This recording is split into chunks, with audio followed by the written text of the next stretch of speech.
Hello everyone, I'm Daniel, a second year PhD candidate at University of New South Wales, Sydney, and today I want to talk about the potential impacts of sea level rise on estuaries with different level of entrance restrictions.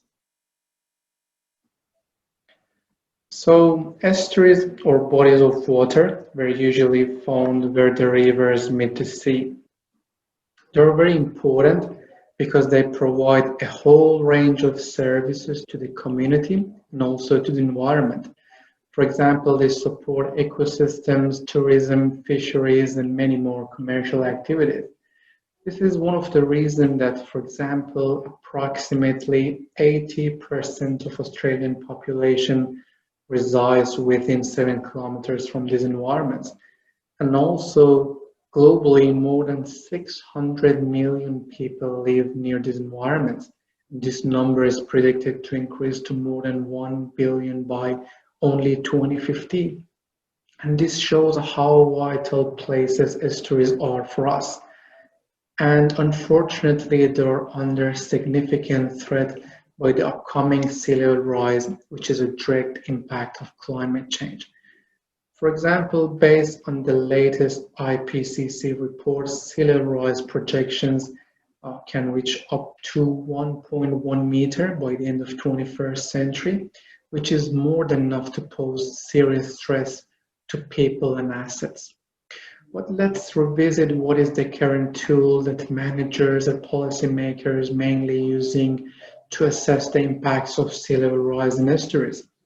For example, this is the Hunter River estuary in New South Wales, and they're going to say, okay, what is the current highest tide of the day, and let's add 0.75 meter of sea level rise on top of it, and this nearly bluish area, they say, going to be inundated. There's a very beautiful map, but I would say it's wrong because in reality, there are many levee banks all over the places. There are many floodgates and other sort of protective structures, and none of these structures can be picked up in these static modeling tools. Also, in reality, tides which enter the estuary at the entrance will not be the same within the estuary or in the upstream, and this is how they are considered and assumed in this modeling tools. But in reality, tides which perturbate upstream will be dampened and lose energy, and going to lose more energy in the upstream. It's going to be dampened form of tide in the upstream. And also they fail to consider the effects of resonance, because resonance occurs when the tidal frequency of matches the natural frequency of an estuary. And in sea level rise studies, we should give a particular attention to that, because increasing water depths on the sea level rise could lead to significant change in estuarine response, which includes, for example, changes in tidal wave propagation. So here there is a serious concern that the current management tool is wrong. So as I said, tidal wave is dynamic. We have dampening phenomenon, amplification process, deformation, and tidal reflection. And none of this stuff can be picked up in static tools that I showed you previously. And also we should acknowledge that there are limited hydrodynamic case studies, but we know that hydrodynamic response of estuaries to sea level rise are unique, and it depends on driving forces such as tides, winds, and waves, as well as the estuarine geometry, bathymetry, friction, and availability of intertidal areas. And running a very well calibrated hydrodynamic model for every single estuary worldwide is still challenging, and we need like many resources which are often not available, for example, due to lack of high quality field data. So what should we do here with these challenges? We said, okay, if we use an idealized approach and we test it for different estuary lengths and tidal forcing and sea level rise scenarios, we're gonna have an initial understanding what the response of an estuary with different level of entrance restriction will look like under sea level rise. So this is our idealized model. You can see this is the entrance restriction, this is the tidal forcing at the entrance. So we have tested different estuarial lengths, different restriction width, different tidal forcing at the entrance, and different sea level rise scenarios. After validating our numerical framework against some analytical approximations, here I showed how tidal range of different estuaries like 40 kilometers, 80 kilometers, and 160 kilometers are changing under sea level rise. So here y-axis is normalized tidal range. TR is tidal range at any location, which is normalized by TR null, which is tidal range at the entrance. And x-axis is the estuary length. And you can see the black lines are unrestricted estuaries and red ones are 80% restricted ones. And solid lines are for base case without any sea level rise, dashed lines on 1 meter sea level rise, and dotted lines are for 2 meter sea level rise scenarios. From these plots, we can see a 20 to 60% reduction in tidal range in the first kilometer, right after the entrance restriction, which shows like the frictional effect that leads to a head loss due to entrance restriction. And further, we can see that sea level rise increases the tidal range of all cases from 10 to 20% per meter of sea level rise. And this increase is more evident in a channel which is very close to our resonance length. Here, for example, we can see that tidal range increases by up to 20% per meter of sea level rise.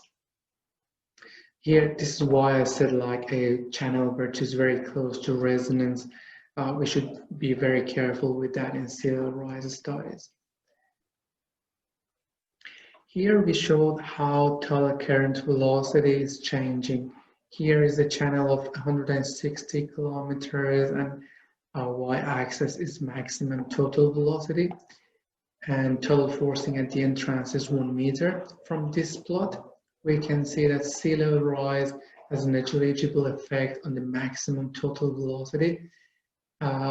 But at the same time, sea level rise for both unrestricted and restricted channels are going to change the flood or even the ebb velocity distributions, which here we plotted them in terms of probability density functions, which show the likelihood of occurrence of any flood or ebb velocity values. And we can see that sea level rise will modify the maximum flood current or ebb current velocities. And this has implications, for example, to estuarine turbidity, harbor siltation, ecological protection, and other biogeochemical cycling processes. Here I show that how tidal asymmetry of different estuaries and level of entrance restrictions will change. And tidal asymmetry is a key driver of estuary morphodynamics. Here I showed it in terms of skewness coefficient. So positive value, green area shows the flood domination in the system, and purple one shows ebb domination in the system. And here are two estuaries of 40 and 160 kilometers.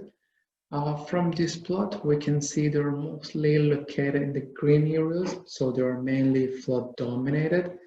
And then there is a significant jump right after the entrance, which increasing the flood domination. So in the entrance, it goes to ebb domination, but right after the entrance, there is a spike in the skewness coefficient, and it quickly takes the estuary from ebb dominated to flood dominated, and this flood domination continues and even increase as we move upstream. And also with sea level rise, we can see that it tends to decrease the flood domination in the system by decreasing the friction, and only ebb domination is observable in estuaries with extensive floodplains or tidal flats, which are not considered in this study. Here we wanted to check if we can use entrance restriction as a way to offset sea level rise induced tidal range amplification.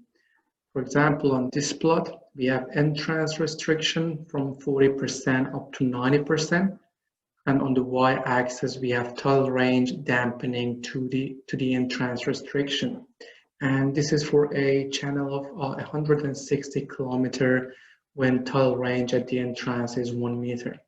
So we can see that tidal range decreases exponentially with increasing restriction width, and only minor tidal range changes occur when the entrance is restricted by like less than 50%, because you can see the tidal range changes is less than 10%.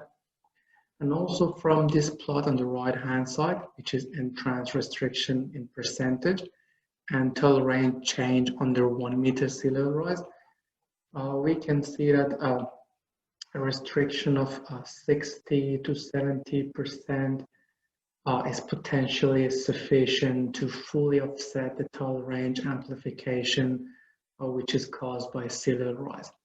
But we should also consider that restricting an entrance will also lead to reduced drainage and tidal flushing, and also it will change and intervene the geomorphological equilibrium of the system. So any actions should be taken with care. And here is our recent publication in Estuarine Coastal and Shelf Science. And if you're interested to see more tidal processes examined under sea level rise, such as phase lag, tidal prism, as well as some data analysis and clustering techniques, please read this publication. And here I wanted to say thank you to my co-authors, and also thank you for watching my presentation. Please also check our websites, and if you have any questions, please let me know. Thank you, everyone.